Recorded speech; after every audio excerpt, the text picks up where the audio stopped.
Salam semuanya. Top video kali ini agak berbeda, di mana topiknya tidak membahas mengenai materi-materi agama di mata kuliah agama. Namun pada materi ini agak cukup berbeda karena saya ingin membahas mengenai refleksi diri saya atau pengalaman saya ketika saya beribadah di PMK.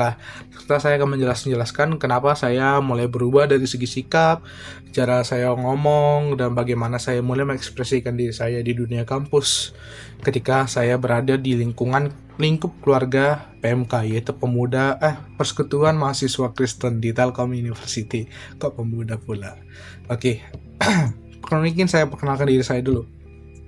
Saya adalah Darrell Mark Yoel Saudisalahi yang merupakan mahasiswa rantau dari Sumatera Utara. Ya, saya berasal dari kota Medan.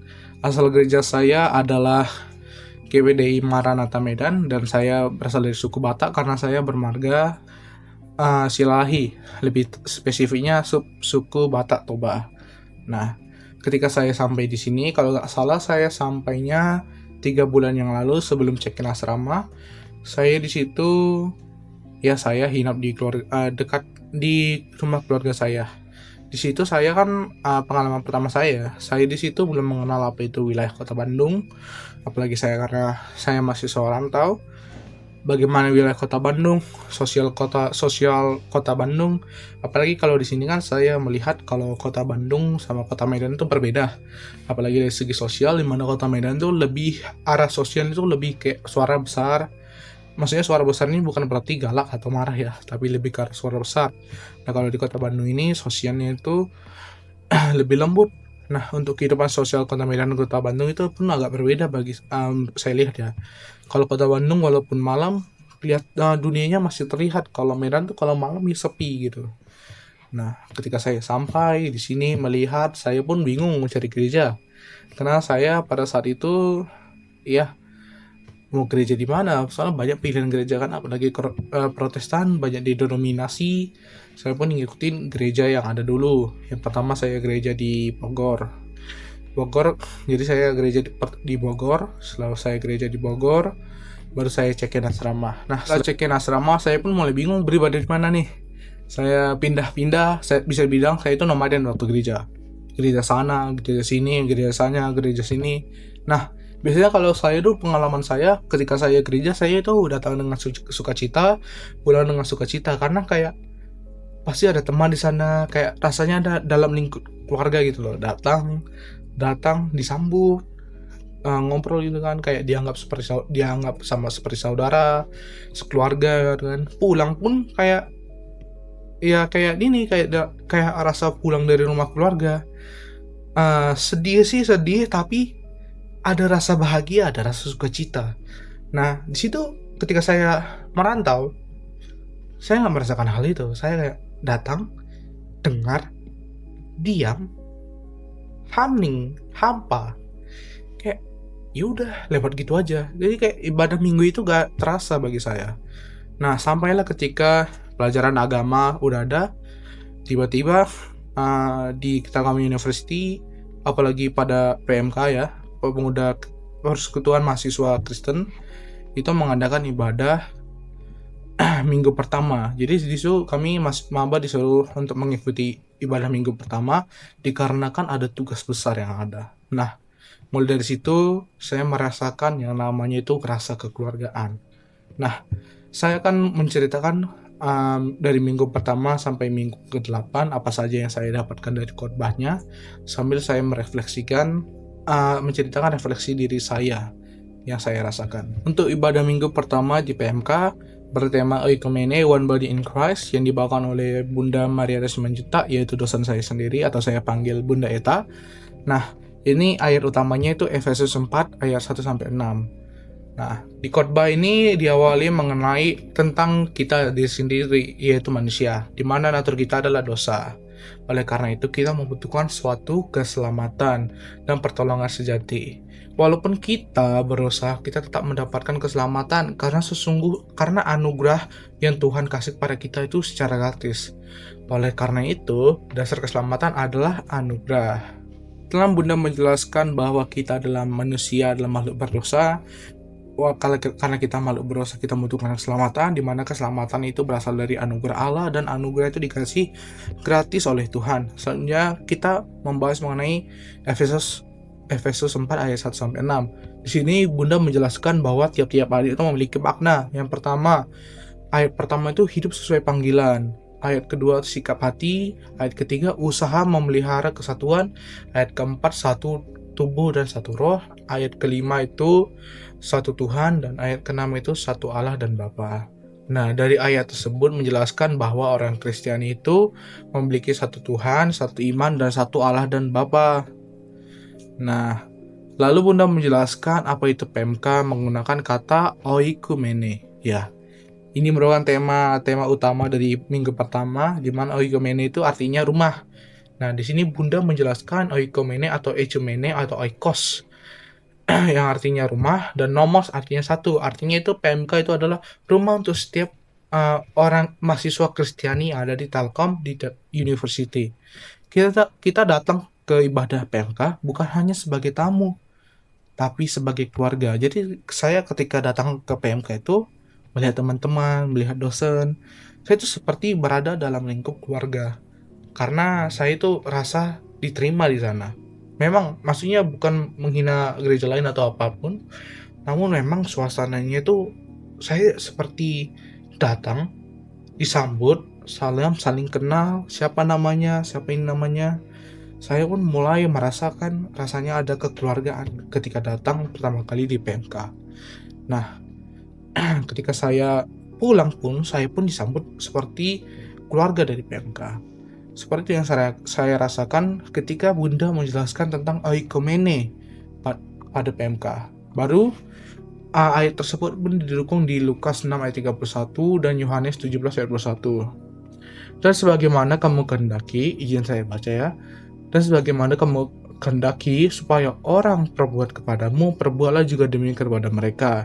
Nah, supaya mereka semua menjadi satu seperti engkau, ya Bapa di dalam aku dan aku dalam engkau, agar mereka juga di dalam kita, supaya dunia percaya bahwa engkaulah yang telah mengutus aku. Jadi khotbah minggu pertama ini bisa saya pahami dan saya simpulkan bahwa Bunda ingin membawa pesan melalui tema oikumene ini. Apapun gereja kita, apapun denominasinya, baik itu gereja suku, Pentakosta, atau gereja yang lain-lainnya, itu tidak ada yang paling benar. Karena tujuan kita beribadah adalah menghadap Yesus, karena kita hidup dalam Dia. Yesus adalah Tuhan kita. Oleh karena itu, tidak yang paling benar. Jangan gara-gara berbeda gereja, berbeda suku, kita terhalang dalam membangun suatu kekeluargaan. Oleh sebab itu, melalui PMK, kita dapat membangun kekeluargaan walaupun kita berbeda. Kita bisa bersatu, tapi tanpa terhalang terhadap suatu perbedaan. Karena satu-satunya jalan kebenaran dan kehidupan adalah Yesus, bukan gereja kita masing-masing. Karena Yesus adalah jalan kebenaran. Nah, dengan adanya PMK, mahasiswa dapat mendapatkan rumah untuk berbagi iman dan menjadikan mereka masing-masing sebagai keluarga. Itu yang saya rasakan pada minggu pertama di PMK.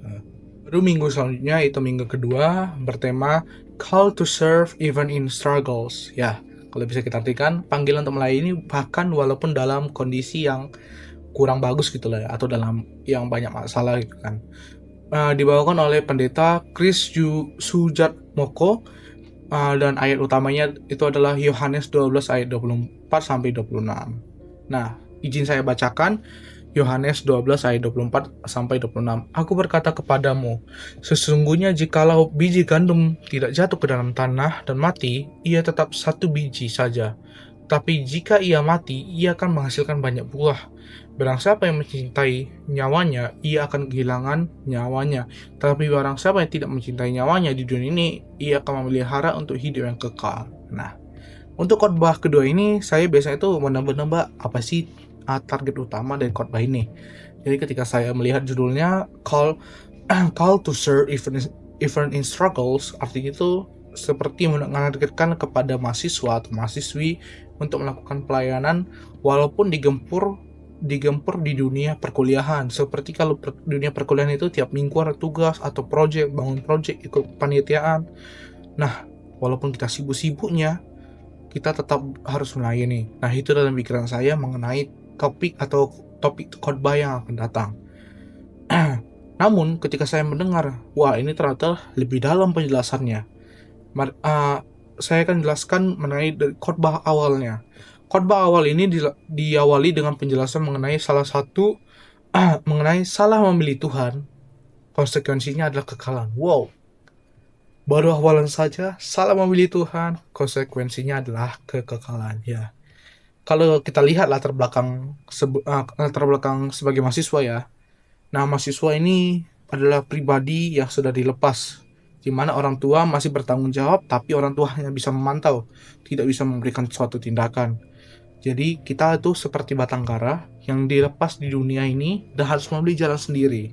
Nah, rata-rata anak muda ketika ditanya mengenai keagamaannya, terkadang kita itu sering bolos beribadah, bahkan tidak mau mengenal Tuhan kita sendiri. Ya, itu sangat banyak loh teman-teman. Bahkan banyak mengakui diri mereka ateis. Nah, pendeta Chris Sujamoko ini mengatakan salah memilih Tuhan adalah konsekuensinya adalah kekekalan. Pendeta mengatakan seperti itu karena memang tidak ada keseimbangannya antara kebutuhan jasmani dan rohani, di mana mahasiswa rata-rata memenuhi kebutuhan jasmani tapi rohani tidak, sehingga banyak mahasiswa yang rata-rata keluar dari aktivitas keagamaan atau tidak mengikuti Tuhannya lagi, bahkan pindah agama. Oleh sebab itu, pendeta tersebut mengatakan konsekuensinya adalah kekekalan. Nah, lalu dilanjutkan dengan penjelasan teman mempengaruhi hidup kita. Ya, pastinya kita mahasiswa lebih banyak menghabisi aktivitas kita berada di luar rumah. Bahkan apalagi kalau mahasiswa rantau, hidup sendirian, dan teman adalah satu-satunya yang terkadang yang bisa kita butuhkan atau seperti yang dapat membantu kita di dunia ini. Atau seperti misalnya kita tinggal bersama orang tua. Nah, tapi kita lebih banyak menghabiskan waktu kita di luar dibandingkan di rumah. Seperti itulah mengapa teman sangat mempengaruhi hidup kita. Karena kita lebih banyak menghabiskan waktu kita di rumah. Sehingga jika kamu memilih teman yang buruk, maka kamu akan karya yang buruk. Jika kamu memilih teman yang baik, maka kamu akan karya yang baik. Oleh sebab itu, kita mahasiswa perlu mengisi aktivitas kita dengan aktivitas kerohanian agar kita terhindar dari segala hal-hal yang tidak diinginkan. Maka ada suatunya kita harus mengikuti kegiatan-kegiatan yang ada di gereja. Kalau bisa, ambillah kegiatan pelayanan yang ada. Karena melalui aktivitas pelayanan kita bisa lebih mengenal Tuhan kita, kita lebih bisa mengontrol jiwa kita atau pikiran kita agar tergoda dari pikiran-pikiran yang jahat atau terhadap suatu kegiatan-kegiatan yang tidak baik. Karena hal-hal tersebut yang tidak baik ini akan merusak masa depan kita. Oleh itu teman-teman, ambillah kegiatan pelayanan agar kita lebih mengenal dan dapat membuka pikiran kita dan dapat jauh. Bahkan kita dengan adanya pelayanan, kita mendapatkan keluarga rohani di sana. Jadi kalau ada susah payah, tinggal datang ke keluarga rohani, karena keluarga rohani lebih baik dalam hal menjaga emosi kita. Kita bahkan bisa cerita, mencari solusi di sana. Nah, pelayanan itu teman-teman, melayani itu ada suatu panggilan disertai pengorbanan. Tidak ada pelayanan yang otentik tanpa pergumulan. Kristus telah memberi teladan. Kemuliaan yang sejati diperoleh melalui ketaatan hingga mati. Oleh sebab itu, itulah minggu kedua topiknya mengenai pelayanan. Seburuk apapun jadwalmu, sesusah apapun hidupmu, ambillah pelayanan. Karena kita hidup untuk memuliakan nama Tuhan. Dengan manfaat dari pelayanan itu, kita dapat terhindar dari aktivitas-aktivitas yang buruk atau teman-teman yang dapat mengundang kita ke hal-hal yang tidak diinginkan. Dan juga melalui pelayanan kita dapat mengenal Tuhan kita lebih baik, bahkan kita tidak salah memilih Tuhan. Begitulah teman-teman. Setelah minggu pertama dan minggu kedua mengenai tentang tetap melayani walaupun di situasi susah atau genting itu kan, dan juga tentang oikumene. Apapun gerejanya, temani saja. Apapun sukunya, temani. Tidak ada menjadi penghalang ya teman-teman. Nah, di situ saya mulai membangun relasi dengan orang-orang lain berbeda, dengan cutting, dengan orang yang berbeda suku.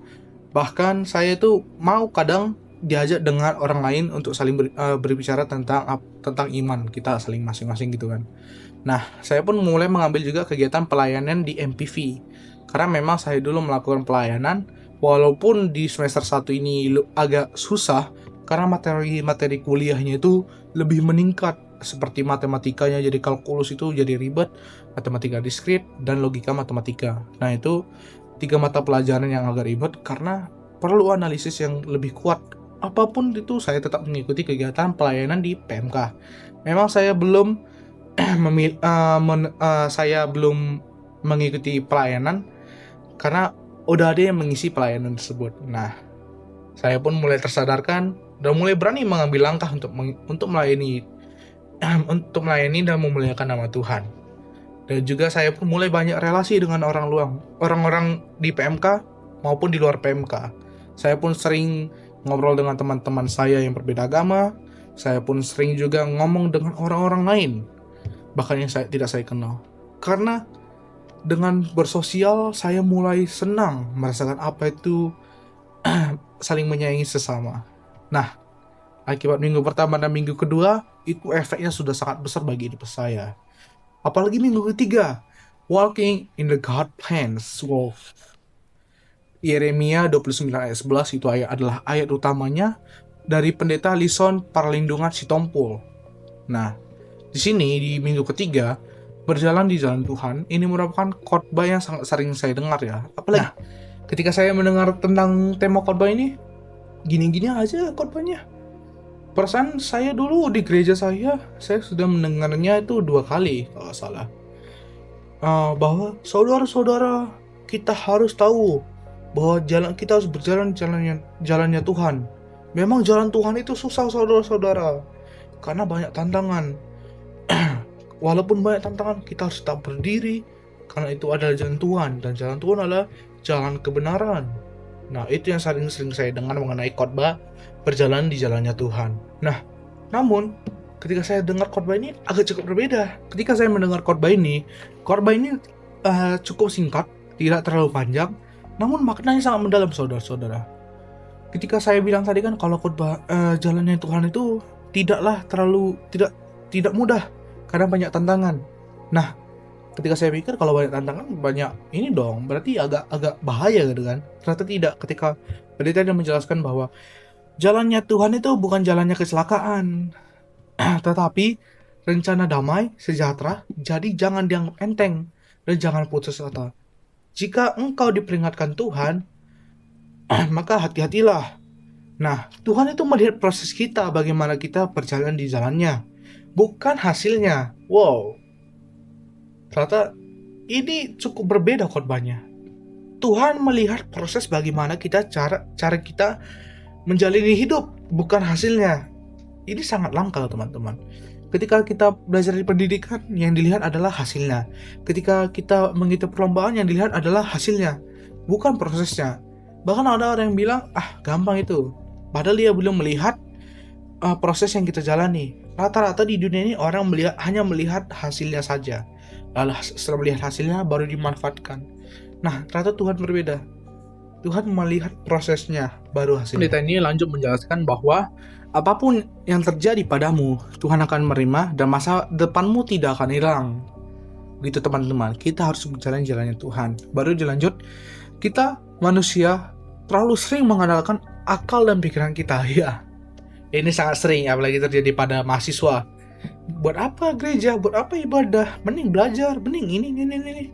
Ya, kita selalu sering mengandalkan kemampuan kita sendiri, berjalan di jalan kita sendiri, padahal kita membutuhkan Tuhan.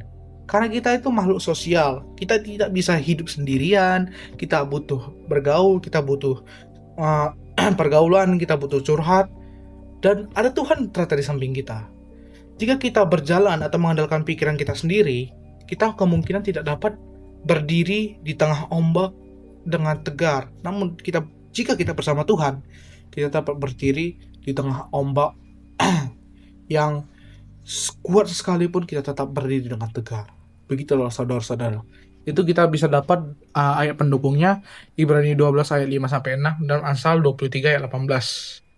Nah, untuk Ibrani ayatnya berisi, dan sudah lupakanlah kamu akan nasihat yang berbicara kepada kamu seperti kepada anak-anak. Hai anakku, jangan anggap enteng didikan Tuhan, dan janganlah putus asa apabila engkau diperingatkannya, karena Tuhan menghajar orang yang dikasihinya, dan ia menyesahkan orang yang diakuinya sebagai anaknya. Baru yang Amsal 23 ayat 18, karena masa depan sungguh ada dan harapanmu tidak akan hilang. Wow. Begitulah Tuhan. Tuhan melihat prosesnya, kita dididik oleh Tuhan melihat prosesnya, kita diubah Tuhan menjadi pribadi yang lebih baik karena kita berjalan di dalam Tuhan. Dan jika kita berjalan di jalan kita sendiri, kemungkinan kita akan sesat dan harapan dan masa depan kita tidak ada. Nah, walaupun kita sesat, kita akan diterima Tuhan karena Tuhan menerima kita padanya, dan Tuhan akan memberi anugerahnya, dan Tuhan akan tetap memberi kita harapan, dan harapan kita tidak akan hilang, saudara-saudara. Ini sangat membuka pikiran saya, dan refleksi saya pada minggu itu adalah, ini merupakan suatu hal yang khotbahnya sangat berbeda. Saya melihat bahwa Tuhan itu sangat baik, dan saya menganggap Tuhan itu selalu berada di sisi saya. Ketika saya ujian, ketika saya ada tugas, saya itu sering stres karena mengandalkan pikiran sendiri dan teknologi-teknologi yang ada. Nah, ketika saya terapkan pada Selasa, waktu itu saya mau ujian matematika diskrit, saya berdoa, Tuhan, bantulah saya ketika belajar ini, karena saya mau mendapatkan nilai yang bagus. Dan ketika pada hari ujian, saya dapat mengerjakannya dengan baik dan benar, dan pulang dengan sukacita. Wow. Minggu ketiga ini merupakan minggu yang sangat membuka pikiran saya, karena hal baru itu baru saja membuka pikiran saya sebagai orang yang sangat bebal. Kalau saya itu bisa berjalan sendirian, karena saya itu orangnya kuat, bisa belajar keras. Ternyata saya juga rapuh ya teman-teman. Ini sangat menyadarkan diri saya, karena saya itu orangnya egois. Karena saya itu bisa berjalan sendiri, ternyata saya nggak bisa jalan sendiri. Ternyata saya membutuhkan Tuhan juga ternyata. Minggu keempat bertema mengenai Christian Friendship on Campus. Ini berarti mengenai temanya itu tentang pertemanan di dunia kampus sebagai orang Kristiani. Nah, dibawakan oleh pendeta Bunda Marieta. Dari ayat utamanya itu adalah Ibrani 10 ayat 19-25. Nah, di sini teman-teman, saya itu berpikir dulu kan, kalau ini kan pasti khotbahnya sama dong dengan sebelum-sebelumnya. Bagaimana cara kita berteman, bagaimana cara kita menghadapi sikap-sikap dalam pertemanan. Kita kan tahu bahwa teman itu sangat berpengaruh dalam hidup kita kan. Apalagi karena kita dalam masa di mana kita itu jauh dari orang tua, dan orang tua hanya bisa memantau kita dan mempercayai kita bagaimana proses kita berjalan di dunia luar. Nah, ini berarti hal yang sama dong, atau ini mungkin khotbahnya sengaja diulangin untuk mengingatkan bahwa kita itu masih mahasiswa yang mempunyai tanggung jawab yang besar. Nah, ketika saya mendengar isi khotbahnya itu diawali Bunda dengan perkataan perintah, sebuah kalimat perintah, yaitu mengalami pertumbuhan di masa kuliah dan harus serius menghadapi masalah mental karena penyakit yang dapat merusak mahasiswa, yaitu kecemasan dan depresi. Tiba-tiba penyakit nih. Agak beda nih. Saya kira, siapa temanmu? Siapa inimu? Apakah kamu terpengaruh dia? Ternyata enggak. Tiba-tiba penyakit. Ini agak berbeda teman-teman. Ketika saya mendengar kata Bunda, hadapi serius mengenai penyakit mental, karena kecemasan dan depresi itu sangat berbahaya. Iya dong, pastinya. Kita di masa kuliah ini punya banyak tugas, saling banyak cemas karena tidak paham terhadap mata kuliah, dan juga sangat depresi terhadap banyaknya mata kuliah atau tugas-tugas yang disediakan. Dimana kata Bunda, karena hal tersebut jika tidak diatasi membuat kita hancur perlahan, dan hal itu adalah hal yang menyakitkan. Karena hal yang paling ditakutkan adalah melakukan tindakan yang tidak kita inginkan. Solusi untuk menghadapi hal tersebut adalah iman Kristiani. Ternyata ada solusinya. Kenapa Bunda mengatakan hal seperti itu? Simpel saja saudara-saudara. Jika kita depresi, mungkin kita saja mau melakukan hal-hal yang dapat menenangkan pikiran kita dengan cara narkoba, flying atau ngelem. Atau hal yang paling terakhir adalah depresi, sakit karena saking cemasnya. Jawabannya adalah bunuh diri. Ya dong pasti. Kita stres, kita selalu gagal. Yang kita takutkan adalah masa depan kita akan hancur. Sehingga kita kayak merasa, wah, hidupku sudah tamat, tidak ada lagi hidup gitu kan. Kita pun melakukan bunuh diri. Itulah makanya Bunda mengatakan solusi kita terhadap hal tersebut adalah iman Kristiani. Alasannya adalah dengan iman kita mempunyai jalan dan hidup yang baru. Pastinya karena melalui Yesus, melalui Tuhan kita dapat memiliki jalan yang baru. Namun yang paling penting adalah melalui kematian Yesus kita mempunyai akses dengan Bapa. Kita bisa bercerita sendiri dengan Bapa. Nah, maksudnya itu melalui gini teman-teman. Kita berdoa, Bapa, kita ceritalah, Bapak, hari ini aku menghadapi hidup yang sangat sulit. Misalnya, kalkulusku mendapatkan nilai 60, dan itu nilai akreditas BC, Bapak. Bagaimana, Bapak, aku bisa menaikkan nilaiku? Seperti itulah kalian cerita. Karena memang solusi terhadap depresi dan kecemasan itulah dengan bercerita dan melakukan suatu tindakan. Nah, dengan adanya Bapak, kita bisa ngobrol, pikiran kita bisa tenang, kita bisa melakukan aktivitas kita selanjutnya. Dengan pikiran tenang, kita dapat menyelesaikan tugas dengan baik dan benar.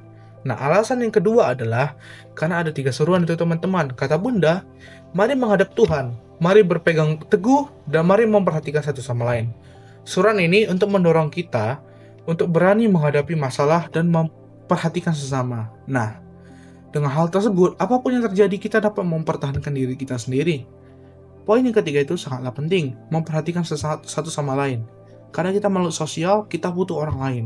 Jadi kalau ada orang yang lagi stres, kita bisa ngobrol atau jadikan dia sebagai teman. Kita bisa jadikan sama teman, tapi kita bisa ajak dia ngobrol gitu. Walaupun tidak kenal, tetap anggaplah dia jadi teman. Gitulah teman-teman. Nah, itu adalah solusi untuk membangun pertemanan terhadap tantangan mahasiswa yang menyendiri, saling mendorong untuk menjatuhkan diri sendiri. Makanya solusinya adalah anugerah Tuhan. Yaitu kita bisa dekat dengan Bapa, cerita dengan Tuhan, dan mulai berani melangkah. Tuhan itu adalah teman kita, dan kita saling mengasihi, yaitu sikap yang saling memperhatikan satu sama lain, sehingga kita sesama manusia dapat berjalan bersama-sama, karena kita adalah makhluk sosial. Begitulah isi khotbahnya. Jadi khotbahnya itu menjelaskan kita itu mempunyai Bapa, kita bisa bercerita. Bagi kita itu makhluk sosial, kita harus bercerita. Janganlah menyendiri, janganlah kita jauh dari kehidupan sosial. Karena solusi untuk menghadapi hal tersebut adalah dengan cara mengobrol. Itu memiliki suatu teman. Dan teman kita itu ada Allah Bapa, dan teman kita ada teman di dunia nyata juga. Oleh karena itu teman-teman, janganlah jauhkan diri kita dari kehidupan sosial, karena itu akan membawa dirimu menuju jurang yang sangat gelap. Pada minggu kelima ini, temanya adalah Strength for the Journey, yang dibawakan oleh Pendeta Jasper Hasudungan. Filipi 4 ayat 13 itu adalah ayat utamanya.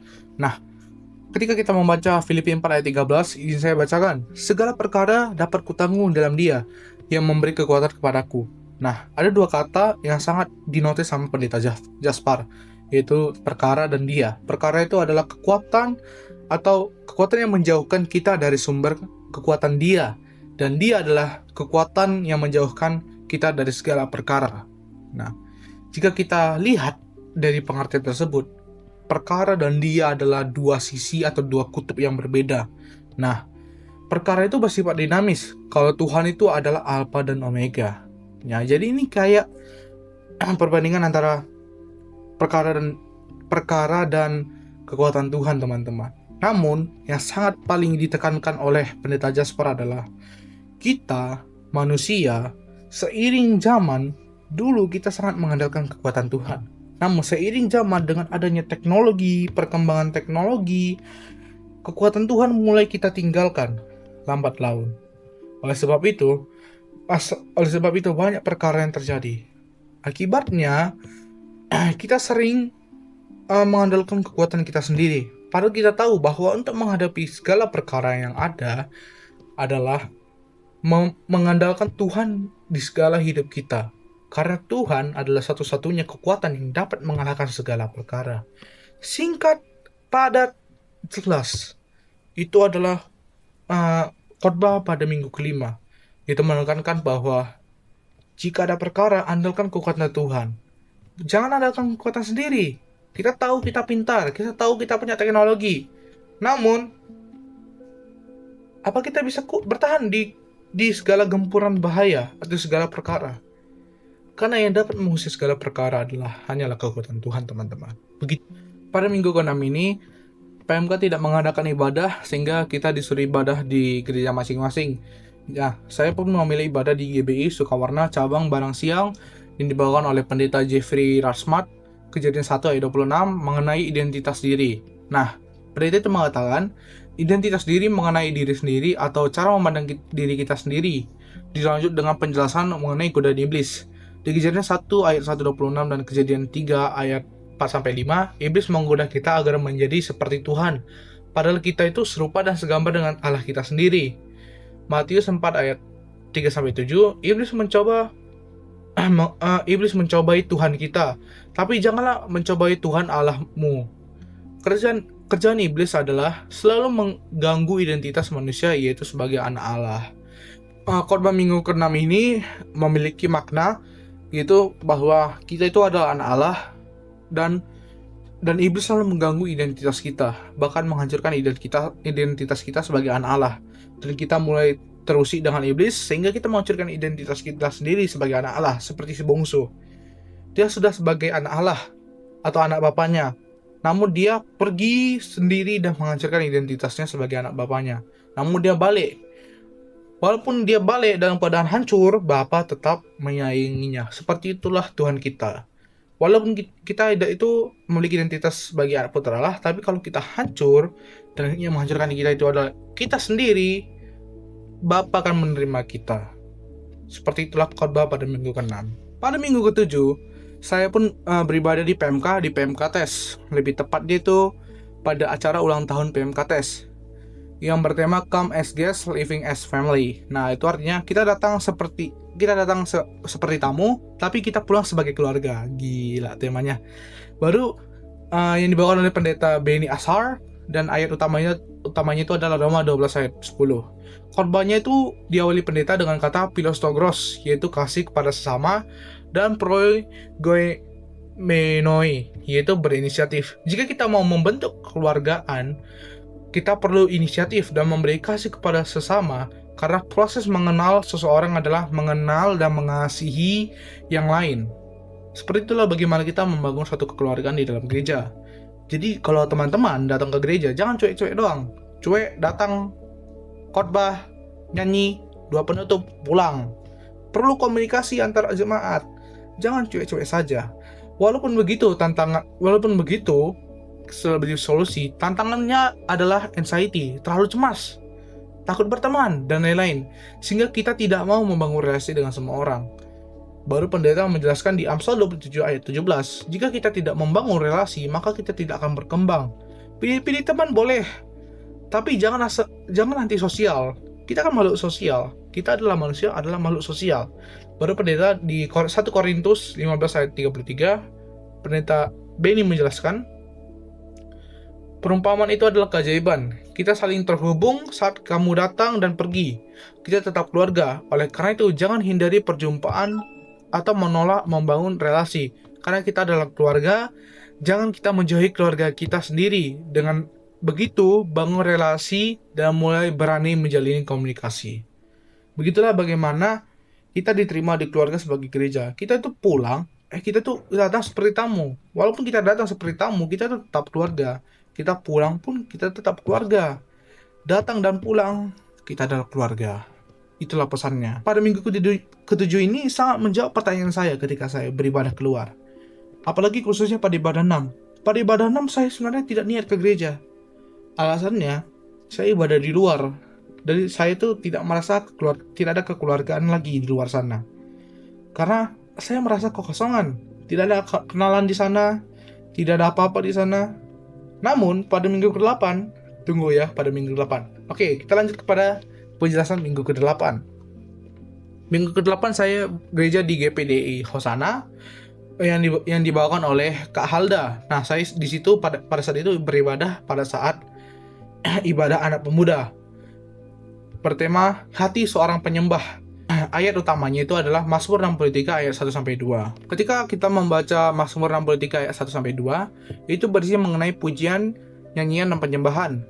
Baru Kak Alda yang sebagai pengkhotbah membahas lanjut mengenai kisah Daud yang dikejar oleh Raja Saul. Alasan Saul membenci Daud karena ia iri kepada Daud. Hati seorang hamba adalah hati yang rindu, itu hati yang selalu mau dekat dengan Tuhan. Walaupun Daud banyak masalah, tapi Daud selalu memberi hatinya untuk Tuhan. Selalu memuji Tuhan lewat bibir dan mulutnya. Jangan gunakan bibirmu itu sebagai alat untuk memaki orang, tetapi untuk memuji Tuhan. Baru, hati seorang hamba adalah merenungkan kebaikan Tuhan melalui pikiran di setiap hari. Nah, itu bisa kita lihat di ayat ke-7 dari Mazmur ayat 63. Baru di Mazmur 150 ayat 1, pujilah Allah. Ini adalah alasan mengapa kita mengikuti kehendak Allah. Firman Tuhan menjadi dasar kehidupan iman kita. Oleh karena itu, selama kita hidup, tujuan kita hidup adalah memuliakan nama Allah. Khotbahnya begitu singkat saudara-saudara mengenai hati seorang hamba, di mana kita walaupun kita banyak masalah, tapi hati seorang hamba itu adalah tetap tertuju pada Tuhan. Karena inti dari hidup kita adalah firman Tuhan. Jadi tujuan kita hidup adalah memuliakan nama Allah. Begitulah bagaimana penjelasan khotbahnya. Yang saya katakan sebelumnya bahwa minggu ke-8 adalah minggu paling perubahan dalam hidup saya. Karena pada minggu 7 mengenai bertema tentang Come as Guests, Living as a Family. Nah, itu saya terapkan pada minggu ke-8 ketika saya beribadah di GPDI Hosana. Ketika saya beribadah di GPDI Hosana, saya mulai bergaul dengan banyak orang. Saya salam sini, salam sini. Tiba-tiba ketika ibadah, saya pun didatangi orang tersebut. Siapa namanya? Jemaat baru ya, gitu. Di situ pun saya mulai diterima sebagai keluarga. Bahkan pendeta, anak pendeta, bahkan jemaat-jemaat lainnya pun mulai berkenalan dengan saya. Saya pun mulai merasakan kebahagiaan ketika gereja di luar. Dan dari situlah makanya saya sangat senang ketika saya mendengar khotbah pada minggu ke-7. Refleksi jujur. Ketika saya beribadah di PMK selama 8 minggu, sebenarnya 6 minggu, tapi 2 minggunya ibadah di luar, saya merasakan perubahan yang sangat besar. Saya mulai ceria wajahnya, mukanya tidak lebih datar, ekspresinya tidak lebih datar, dan ekspresi saya mulai lebih ke arah positif, lebih ke arah senang. Kenapa? Pada ibadah PMK 1-5, ternyata ibadah tersebut membekali saya bagaimana hidup di dunia kampus. Jika teman-teman sadar mengenai penjelasan ibadah PMK 1-5, itu mengenai bagaimana cara kita bertahan hidup kampus. Ya kaliber yang pertama, walaupun kita berbeda agama, saya lebih tepatnya berbeda gereja. Namun kalau kita kaitkan dengan berbeda agama, itu bisa juga teman-teman. Berbeda gereja, tapi berbeda suku, tidak bisa menjadi penghalang bagaimana kita bersatu. Seperti itulah ibadah pertama, one body in Christ. Tapi kalau kita kaitkan di dunia lebih luas, apapun agamamu, apapun sukumu, tidak ada yang boleh menghalangi kita bersatu di dalam satu negara, yaitu Indonesia. Nah, itu pun saya terapkan bagaimana saya hidup di dunia kampus. Di week kedua itu membahas ajakan untuk melakukan pelayanan. Nah, itu seperti ini teman-teman. Kalau di gereja, kita memang wajib melayani karena pelayanan itu adalah suatu panggilan, di mana panggilan tersebut adalah perlu adanya pengorbanan. Apapun yang kau kerjakan di gerejamu, apapun yang terjadi, tetaplah melayani. Karena itu dapat membuatmu mengenal Tuhan lebih dalam, dan juga bisa dikatakan kita mendapatkan suatu keluarga rohani yang baru, serta dapat menjaga kita dari hal-hal yang tidak diinginkan. Namun kalau jika jangka kita lebih luas teman-teman, apapun yang terjadi, kerjakan tugasmu dengan baik dan benar, apapun situasinya, seperti itulah. Jadi kita memiliki satu tanggung jawab, apapun yang terjadi, selesaikan tanggung jawabmu dengan yang benar. Jika kita ambil perspektif luar dari khotbah ini, baru minggu ketiga berjalan di jalannya Tuhan. Minggu keempat itu bagaimana cara kita membangun pertemanan di dunia kampus. Baru minggu kelima itu strength for the journey, mengenalkan Tuhan di dunia, di setiap hal yang terjadi. Minggu ketiga, 4, dan 5 ini sangat berkaitan teman-teman, bagaimana kita hidup mengandalkan Tuhan. Jika kita berjalan di jalan yang salah, maka kita akan tersesat. Maka kita membutuhkan Tuhan. Jika kita asal berteman, maka kita akan jalan sesat. Namun kita memiliki teman yang baik, dan kita juga memiliki teman ternyata, yaitu Allah Bapa. Nah, untuk minggu kelima, strength for the journey. Jika kita tidak kuat di jalan, jika kita tidak kuat di jalan, maka kita memerlukan bimbingan Tuhan. Seperti itulah teman-teman. Minggu ketiga, 4, 5 ini sangat berkaitan dengan bagaimana cara kita mengandalkan Tuhan di hidup kita. Makanya teman-teman, jika kamu lagi sulit, andalkan Tuhan. Jika kamu ingin teman mengobrol, berdoalah, berceritalah kepada Bapa.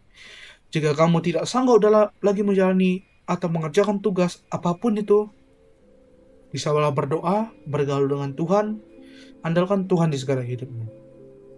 Untuk minggu ke-6 ini agak cukup berbeda, saudara.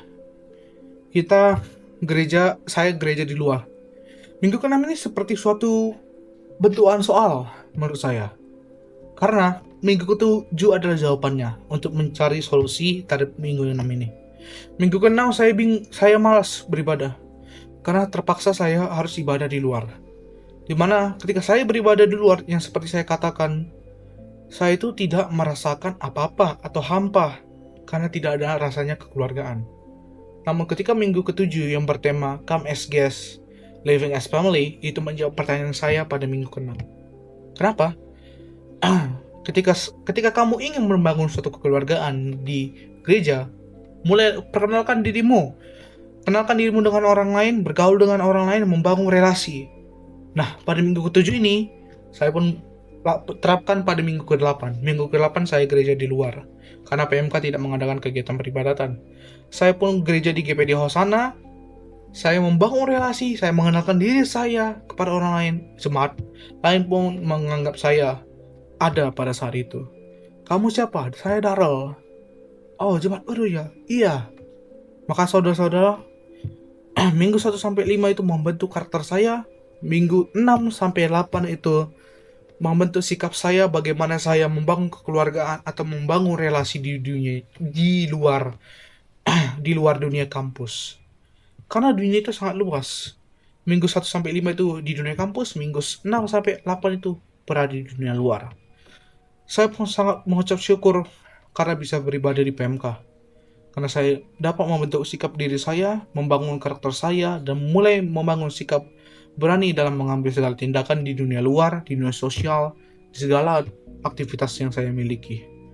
Sekian mengenai refleksi diri saya yang sejujur-jujurnya, dan buat PMK dan Bunda Eta, terima kasih telah membuat program mengenai peribadatan PMK. Walaupun cuma ada 6 peribadatan, saya sudah sangat bahagia karena membentuk sikap diri saya. Dan pada minggu ke-7 dan 8 ini, minggu 6 dan 8 ini saya mulai membentuk diri saya. Dan saya ucapkan terima kasih telah mendengar refleksi saya. Mohon maaf apabila ada kesalahan kata atau penjelasan yang terlalu cepat. Saya ucapkan terima kasih.